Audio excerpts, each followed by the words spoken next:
الحمد لله رب العالمين ونصلي ونسلم على أفضل الأنبياء والمرسلين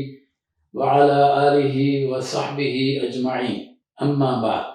قرآن اللہ کی کتاب جس کو اس دنیا میں آخری کتاب کی حیثیت سے نازل کیا گیا، رسول اکرم صلی اللہ علیہ وسلم نے اس قرآن کو دنیا والوں کے سامنے پیش کیا۔ 13 سال مکہ مکرمہ میں آپ نے اس کو پیش کیا، اور مکہ مکرمہ کے جن لوگوں نے اس کی دعوت کو قبول کیا وہ کامیاب ہو گئے، اور جنہوں نے اس کی دعوت کو قبول نہیں کیا وہ اس دنیا میں بھی ناکام، آخرت میں بھی ناکام۔ اگر میں یہ کہوں کہ یہ انسان کو کامیاب زندگی کی ضمانت دیتا ہے، قرآن ماسٹر کی ہے، انسان کے ہر مسئلے کو حل کرتا ہے اگر وہ اس کا مطالعہ کرے اور اس سے پوچھے۔ ہمارے اندر جو خامی ہے وہ یہ ہے کہ ہم جب بھی کوئی اپنے معاملات کو ڈسکس کرنا چاہتے ہیں تو کبھی ہم قرآن کو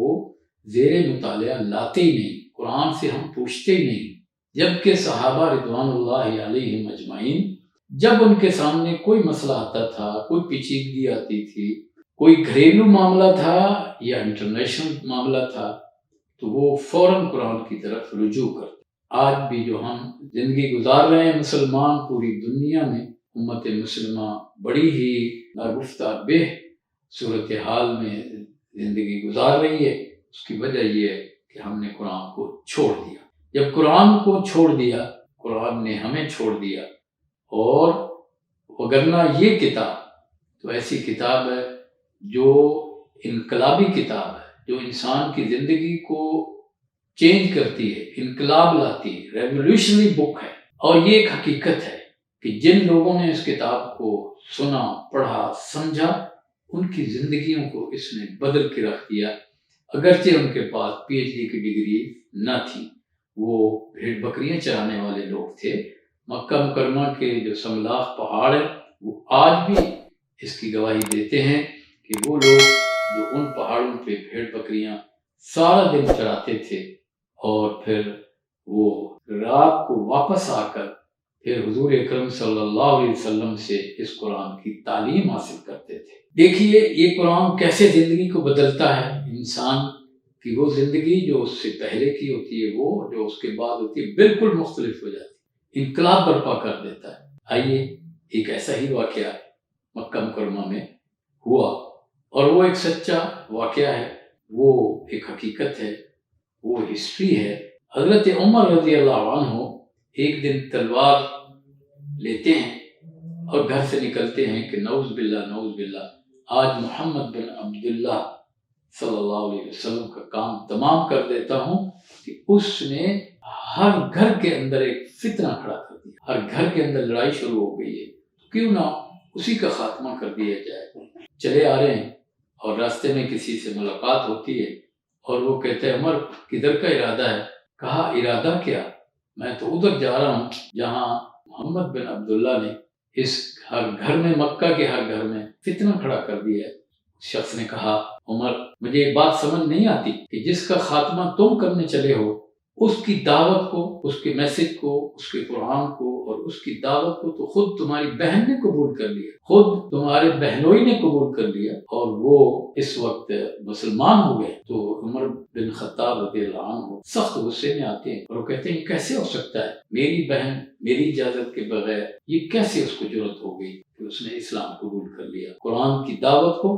قبول کر لیا۔ وہیں سے پلٹتے ہیں، بہن کے گھر جاتے ہیں، اور بہن دروازے کے اندر سے جھانکتی ہے تو عمر باہر کھڑے ہیں، اور ان کو اندازہ ہو جاتا ہے ان کی بہن کو کہ عمر تلوار میں ہاتھ لیے کوئی اچھی نیت سے نہیں آیا۔ بہرحال دروازہ کھول دیا جاتا ہے، وہ انٹر ہوتے ہیں، اور وہ بہنوئی کو بھی اور بہن کو بھی مارنا شروع کر دیتے ہیں، اور یہ کہتے چلے جاتے ہیں کہ تمہیں جرأت کیسے ہوئی، میری اجازت کے بغیر وہ دین تم نے قبول کر لیا کہ جو ہمارے آباء و اجداد کا نہیں، حالانکہ ان کے آباء و اجداد کا دین تو دین ابراہیمی تھا۔ بہرحال وہ مارتے مارتے تھک جاتے ہیں، پھر سانس لیتے ہیں، پھر دوبارہ مارتے ہیں، لیکن وہ خاتون ہے کہ جس نے قرآن کے اس پیغام کو سن لیا اور اس کو قبول کر لیا وہ ایمان لے آئی، اور پھر عمر کی یہ مار، عمر کی یہ سزا، عمر کی یہ پٹائی اس کا کچھ نہ بگاڑ سکی، اور وہ برداشت ہی کرتی چلی گئی۔ بالآخر جب عمر رضی اللہ عنہ نے بہت مارا تو وہ پکار اٹھی، کہا کہ بھائی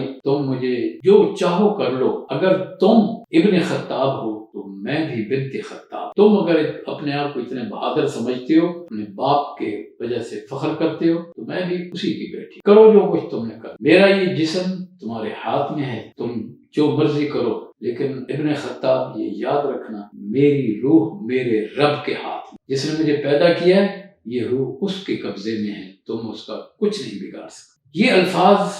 حضرت عمر رضی اللہ عنہ کے اوپر جو ہے ایک پہاڑ بن کر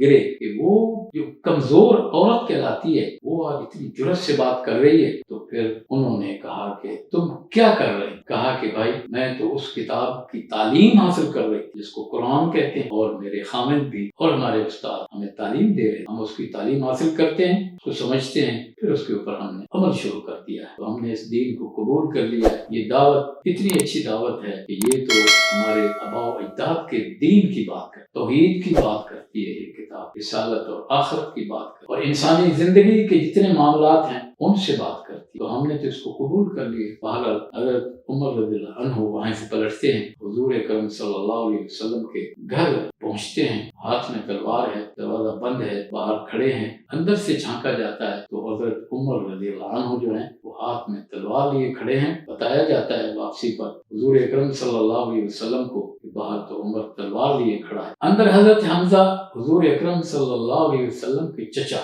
جو پہلے دین لا چکے تھے، جو پہلے اسلام قبول کر چکے تھے، جو قرآن کی دعوت کو جنہوں نے سمجھ لیا اور پھر اس کو قبول کر لیا، اور اب وہ اسی کے لیے جیتے تھے، اسی کے لیے مرتے تھے۔ جب انہوں نے یہ سنا کہ عمر باہر آیا تو انہوں نے کہا کہ دروازہ کھول دو، اگر عمر اچھی نیت سے آیا ہے تو ٹھیک، اور اگر اچھی نیت سے نہیں آیا اللہ کی قسم اسی کی تلوار سے میں اس کا سر تن سے جدا کر دوں، کھولو دروازہ۔ دیکھیے وہ بہن کی زندگی اس کتاب نے بدلی، اس کے خامد کی زندگی اس کتاب نے بدلی، حضرت حمزہ رضی اللہ عنہ کی زندگی اس کتاب نے بدلی، اور آج حضرت عمر بھی اسی کتاب کی دعوت کو سن کر وہی قرآن وہ یہاں دروازے پر پہنچ گئے، اور حضور اکرم صلی اللہ علیہ وسلم نے جب دیکھا تو حضور صلی اللہ علیہ وسلم نے حضرت عمر سے فرمایا کہ عمر آگے آؤ۔ اس کو کیا معلوم کہ وہ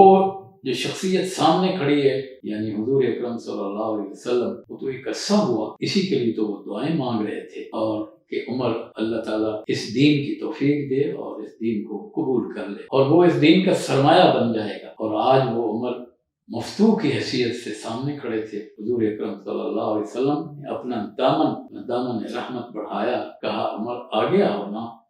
لیکن تھوڑا سا جھجکے اور عرض کیا کہ یہ کیسے ہو سکتا ہے، اتنی تکلیفیں میں نے پہنچائیں اور اس کا کیا بنے گا، جو آپ کا تکلیفوں میں آپ کا وقت ضائع کیا اس کا کیا بنے گا۔ اللہ کے نبی نے اس وقت واشگاف الفاظ میں کہا، عمر یاد رکھو کہ یہ دین ایسا ہے، یہ دعوت ایسی ہے، یہ میدان ایسا ہے کہ جو عمل پہلے ہو چکا اس کو وہ زیرو کر دیتا، وہ مائنس ہو جاتا ہے، گویا کہ انسان بالکل اپنی زندگی نئے سرے سے شروع کرتا ہے۔ اور پھر حضرت عمر رضی اللہ عنہ وہ کہہ رہے تھے، اشہد ان لا الہ الا اللہ، میں گواہی دیتا ہوں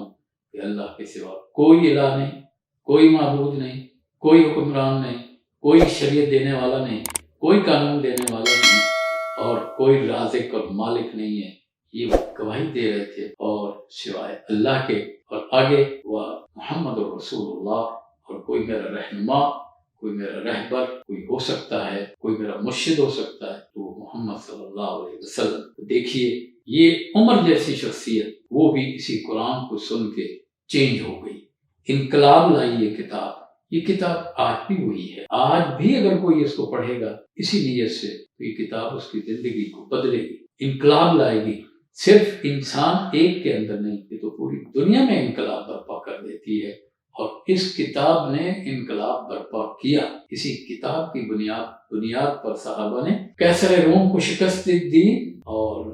رومن امپائر ڈیمیج ہو گئی 636 عیسوی میں، اور ایرانین امپائر بھی ڈیمیج ہو گئی۔ یہی کتاب صحابہ نے اس کے میسج کو ان تک پہنچا۔ پہنچایا، اور پھر وہ کتاب آج بھی وہی ہے، آج بھی انقلاب برپا کر سکتی ہے۔ کیوں نہ آج ہم اس کی دعوت کو لے کر اٹھیں اور پوری دنیا پر چھا جائیں۔ یہی اس کتاب کا مقصد ہے۔ وآخر دعوانا الحمدللہ رب العالمین۔